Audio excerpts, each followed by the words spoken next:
One of the biggest sporting events of the year is this upcoming Sunday, as the Los Angeles Rams are taking on the Cincinnati Bengals in Super Bowl 56. The Philadelphia 76ers made a buzzer-beater blockbuster trade at the NBA trade deadline today. Ben Simmons is finally gone, and the Sixers acquired another superstar in James Harden. All that coming to you on Sports Talk Philadelphia.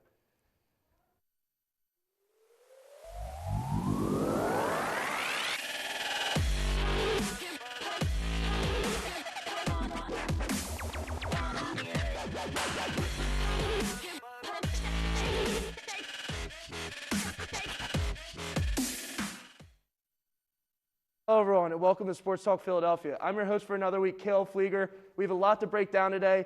Our panelists for today, my co-producer, Aidan. Aidan, how are we doing today? I'm ecstatic today, Cale. Super happy to be here. Yeah, we have Matt Dorenzo back for another episode. I'm assuming you're ecstatic, too. I'm glad to be back. I'll talk about James Harden, baby. Well, we will get to James Harden, but first we're going to talk about the Super Bowl that's being played this upcoming Sunday. It is the Rams versus the Bengals. It's going to be a very good matchup. The Rams did win a Super Bowl back in 2000. The Cincinnati Bengals have never won a Super Bowl in their franchise. The most previous Super Bowl that the Rams were in was 2018 against the New England Patriots, where they did lose. Their quarterback was Jared Goff, not Matt Stafford. So obviously that will be a change in this upcoming Super Bowl. We do want to look at the Rams' offensive threats for this upcoming Sunday because they do have a good amount of offensive threats. They have Matthew Stafford, who they traded for and acquired this past offseason. He's had 900-plus yards thrown in the playoffs so far and 6 touchdowns. Cooper Kupp, he's been doing what he's been doing all season, 300-plus yards, 4 touchdowns. And Odell Beckham Jr., the late-season acquisition for the Rams, 200-plus yards and 1 touchdown. Obviously, the Rams also have a very good defense as well, with Aaron Donald on the defensive line and Jalen Ramsey in the secondary, arguably 2 of the top 5 defensive talents in the entire NFL. So I want to open up to you guys. Where do you think the Rams need, what kind of direction do they need to go on Sunday to be successful and get a Super Bowl championship this year? Yeah, so I think the biggest thing that the Rams have to do is just get over that Super Bowl that happened with the Patriots. Obviously, a lot of those key guys are no longer there. Jared Goff is no longer the quarterback as he was in 2018. But I think for McVay, the offense was so good that year, and then that Super Bowl happened, it was just terrible. The offense this year was also really good.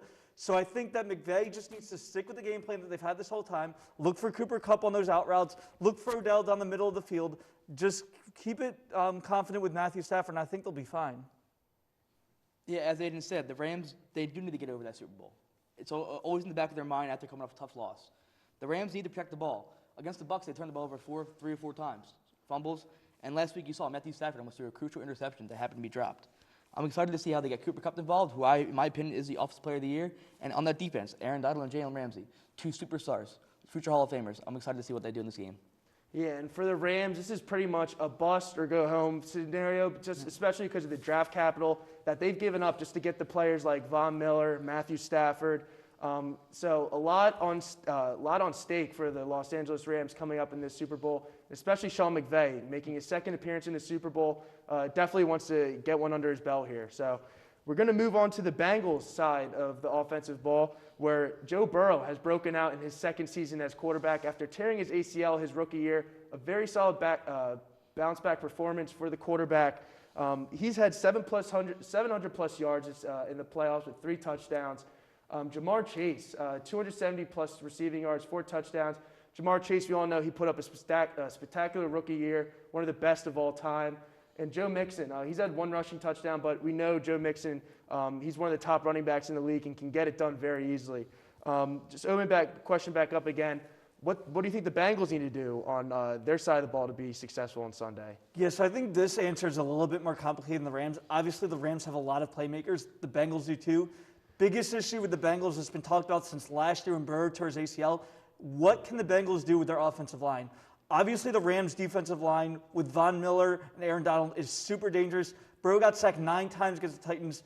I would argue that the Rams' defensive line is at least 3 to 4 times better than that Titans' defensive line.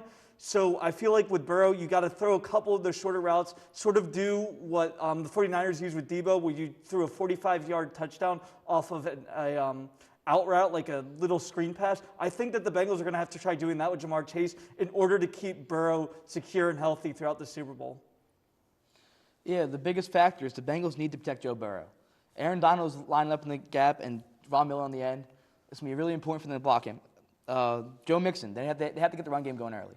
Limit that Rams offense from going on the field. And the thing I'm most excited to see is the Ramsey versus Chase matchup.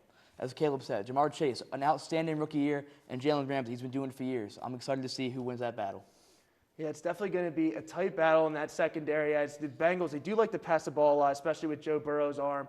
They also do have an offensive threat that I think is going to be kind of a sleeper in the Super Bowl is T. Higgins.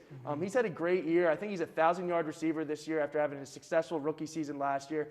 I definitely think with like what Matt just said, with Jalen Ramsey probably being matched up on Jamar Chase, it's going to create a lot of opportunity for T. Higgins to get open in the secondary, and as well as Tyler Boyd, another veteran receiver that's definitely been successful throughout his career in the NFL so far. So the Bengals, a lot of offensive threats. The Rams, a lot of offensive threats. So it should be a great Super Bowl. We're going to jump into who do you guys think wins this Super Bowl matchup and kind of give a score prediction?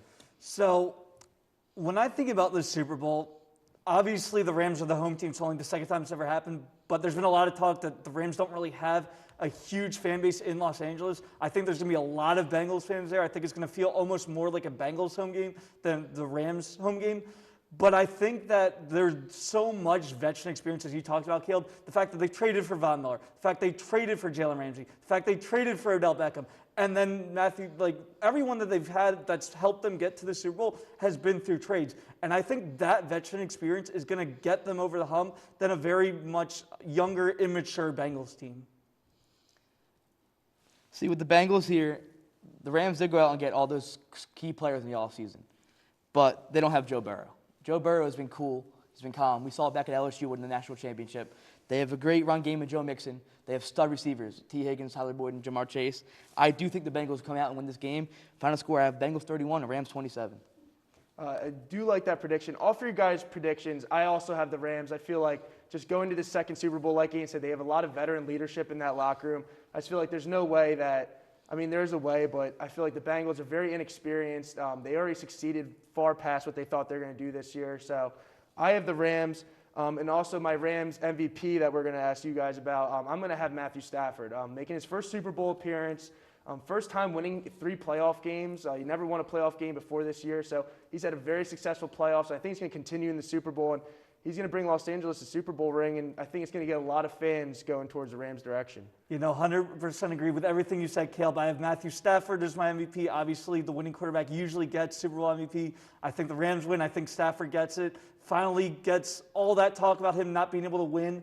That all disappears after this season. So backing up my Bengals prediction, I do have Joe Burrow hosting the trophy and winning MVP. It's always a quarterback position in the end. It's all plain and simple. The Bengals win this game, Joe Burrow will be MVP. Yeah, it's going to be a very good Super Bowl to watch. It always is. And we'll get back with you guys next week and see how it went. So definitely going to be an interesting time on Sunday. We are going to move to 76ers talk, as it's been kind of a crazy week to be in the 76ers fan or in the community. The trade deadline was today, Thursday, at 3 p.m. The Sixers did indeed acquire James Harden in a trade that sent Ben Simmons, Seth Curry, Andre Drummond, and 2 first-round picks to the Brooklyn Nets. And the Sixers, in return, get James Harden and veteran Paul Millsap.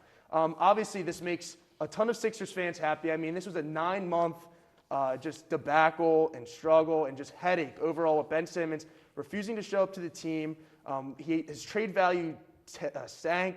A lot of 76ers fans were just calling, let's just get what we want for him like 5 months ago. Daryl Morey, he held out. He knew that a superstar or two would, by the trade deadline, want to get out of the team they were in. And indeed, that did happen with James Harden. He didn't formally request a trade, but around the league and around the team, they knew he did not want to be there. And he wanted to be paired with Joel Embiid.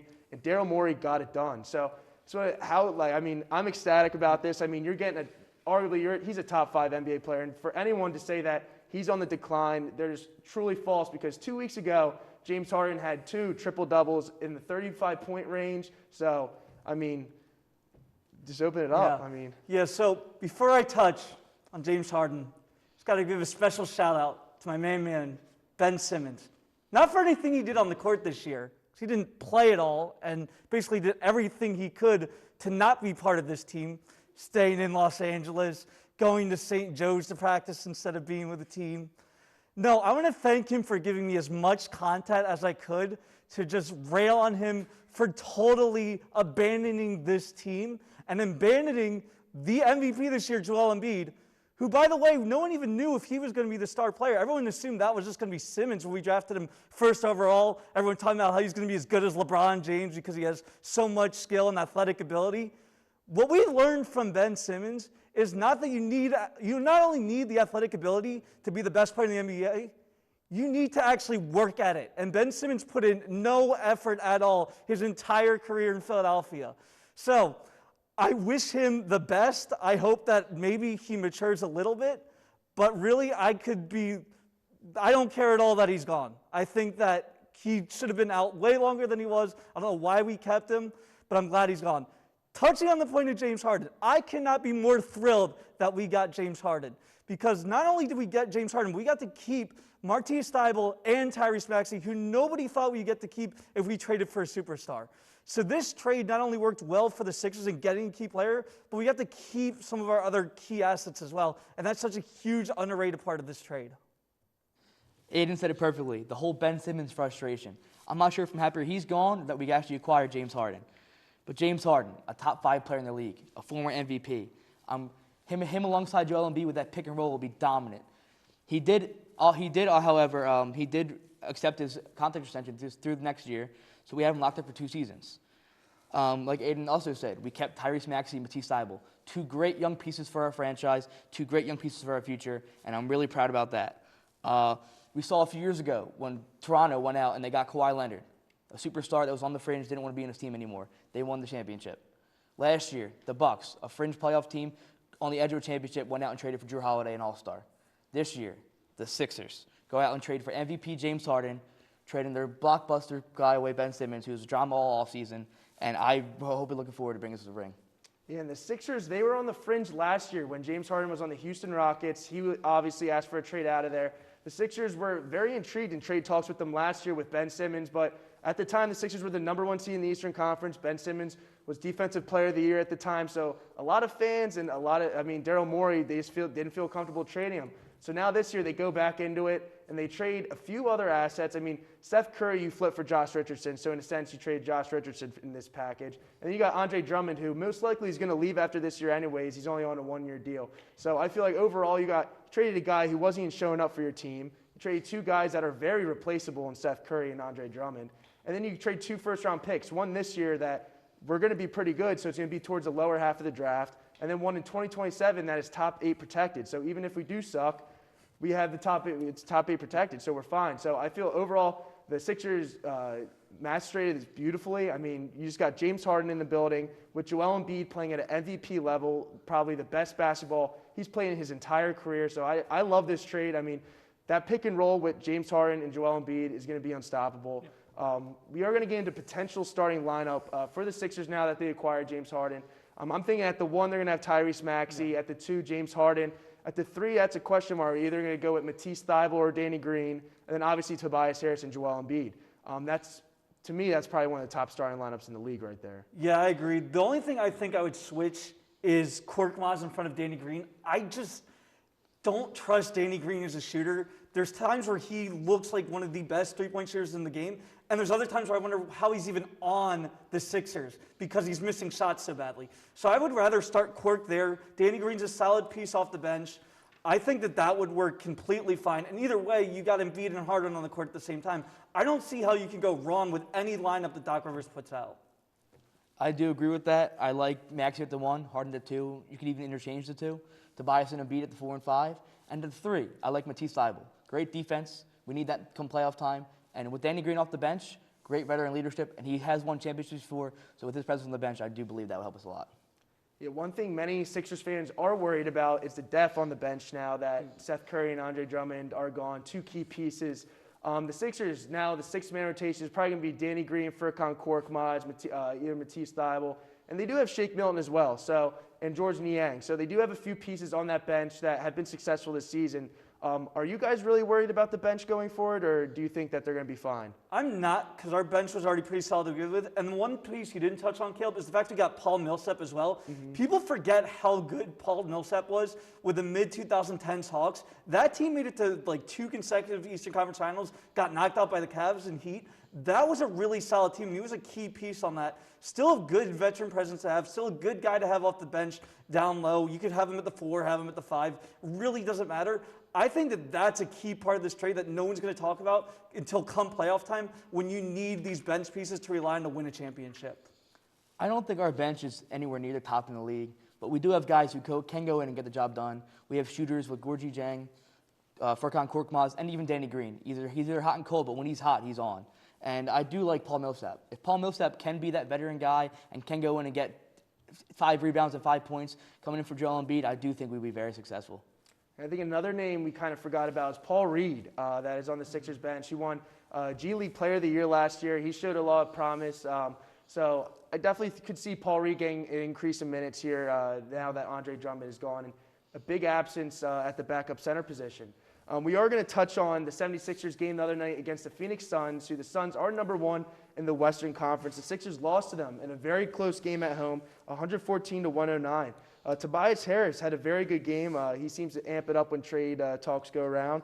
He had 30 points. Joel Embiid did his usual 34 points. Devin Booker, though, 35 points. And Mikal Bridges, this one hurt, 23 points. The Sixers drafted him and then traded for Zaire Smith. And Zaire Smith, I don't think he's in the NBA anymore, but we're not going to talk about that. So pretty much at the end of that game, the Sixers were down by 3. Joel Embiid got a steal, went to throw an outlet pass to Seth Curry. It looked catchable, but it looked like they were kind of on different pages. After the game, Doc Rivers did say, this was before the acquisition of James Harden, they said, we need a ball handler. That was pretty obvious at the end of the game. I mean, no guard came up to Embiid to go grab the ball. That's your job as a point guard, is go run and get that ball. Now, they were running down the court and it ended up in a turnover, and the 76ers ended up losing that game. So you got to think that if James Harden was playing that game, the 76ers don't lose that game. But what were your guys' overall thoughts on that loss the other night against the Phoenix Suns? So I have more of a reaction to Doc Rivers' comment rather than the game. Doc Rivers said after the game, we need a shooter. Pretty much an insult to Seth Curry, who we ended up trading, so it really didn't matter. Here's what I'll say to Doc Rivers, though. The Sixers got you that piece that you wanted as a ball handler, as a shooter, as a scorer. You now have 2 of the best players in the NBA. You want people to compare you to Greg Popovich, like that comment he made 2 weeks ago? You got to win this year. He's got every piece lined up to not only make a run at championship, but to finally win only his second one in his very long career. He has got to get it together, and the Sixers have got to win it this year, and it's got to be around the coaching, and that's how they've got to win. So watching that game the other night, it was frustrating. The Sixers led at halftime. They won an early third quarter with a 15-point lead. Then, like in the games prior and years past, it disappeared. And is that Doc Rivers? Is that the players getting fatigued? We won't know. As Doc Rivers did say, we need a ball handler. We have our ball handler. As Aidan just briefly pointed out, Doc Rivers has no more excuse now. He was just named one of the 15 greatest coaches of all time. And right now, I haven't seen it out of Doc Rivers. Completely agree out of that. I think Doc Rivers definitely needs to be on the hot seat this season. Like Aidan said, I mean, he has all the pieces around him to have a successful team, to go get that championship ring. It's time to do it now, Doc. I mean, you don't have a big window, especially with Embiid and Harden getting older here. You have the next probably 3 years to go get that championship ring. So Doc Rivers is definitely on the hot seat now, especially because he's got 2 superstars on his team. We are going to jump into the Eastern Conference standings. Last week when we talked about the Sixers were in 3rd. They jumped down to 5th in the Eastern Conference standings after losing 3 of the past 4. But they still are only 2.5 games back from first place.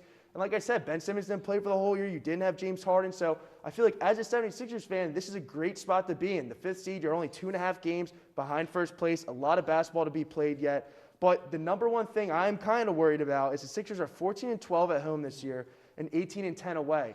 If you remember, previously season, Sixers had a very good home win record. I don't know what it is about it this year, 14-12. It's kind of, I mean, I wouldn't have projected that in 18-10 on the road.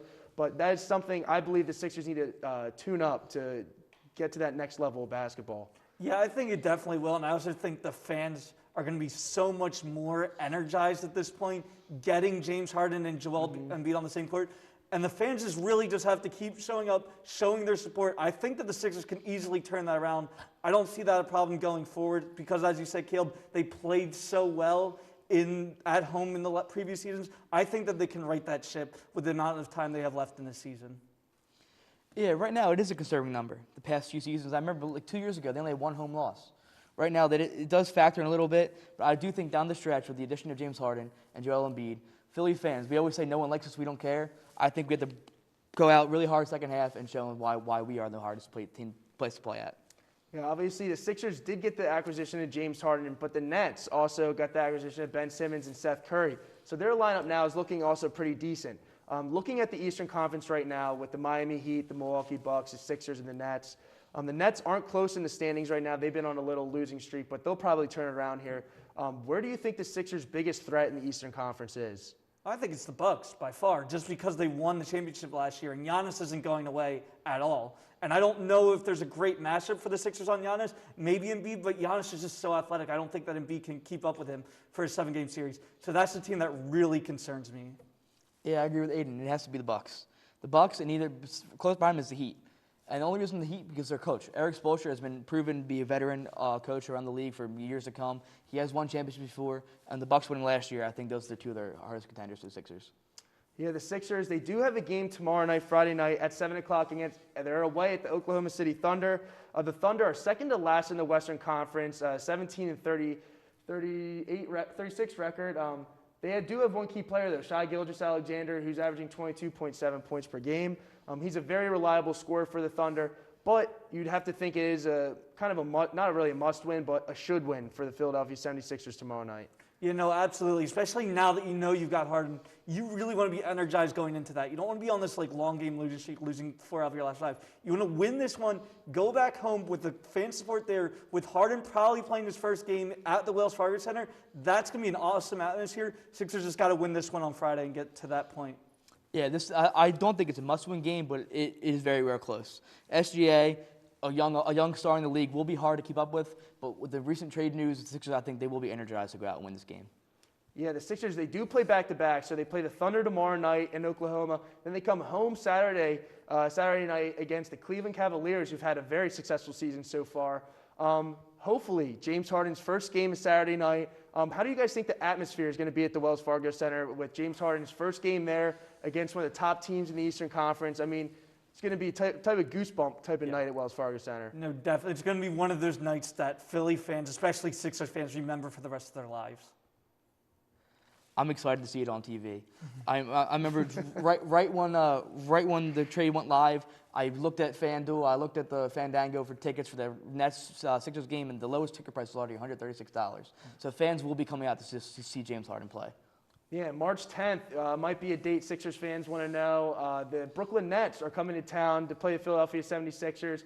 We'll see if Ben Simmons shows up. I had kind of a gut feeling he might have some cramps that night or something like that and won't make the trip, but we'll see what happens. And it's definitely going to be a very interesting second half of the season now that we have James Harden. So a lot of news with the 76ers, and Ben Simmons is finally gone. So now we're going to move on to Fast Five now. The first one we're going to this week in college basketball with Aidan Cincinnati, and it's been a very interesting week in college basketball. You know, it has, and one of the most interesting teams in the entire NCAA has got to be the University of Rutgers basketball team.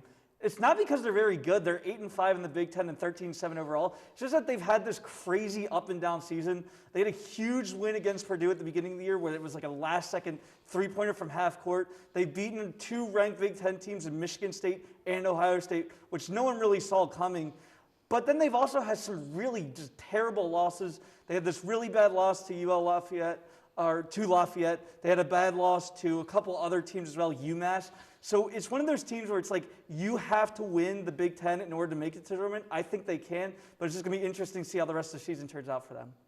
Yeah, just to touch on that, Auburn, the #1 seed in men's basketball, actually got upset this past week too. So big news there. We're going to go into early NBA Finals matchup prediction now that we're entering towards that halfway midpoint season. I'm going to go at Eastern Conference. I'm going to go with my hometown Philadelphia 76ers, especially after the trade with James Harden. I feel like that's the piece that's going to put them over the top. Like we said, 2.5 games behind first place and didn't have a max contract player playing for you. you're in pretty good shape there. In the Western Conference, I'm going to go with the Phoenix Suns going back-to-back years. They've shown that they're still right there. Chris Paul, he's still playing great basketball. Devin Booker, I mean, just a great pure scorer. And then they also have pieces like Mikal Bridges, DeAndre Ayton. So definitely I feel like that's going to be a very good finals matchup, and I'm looking forward to that. Next, we're going to go to the biggest trade from the NBA trade deadline. The trade deadline ended today, Thursday at 3 p.m. So we're going to Matt with that one. Well, it has to be Ben Simmons and James Harden. Two superstars, two all-stars, an MVP and a Defensive Player of the Year candidate. That has to be it. A close second will have to be Domantas Sabonis going to Sacramento for Tyrese Haliburton and Buddy Hield.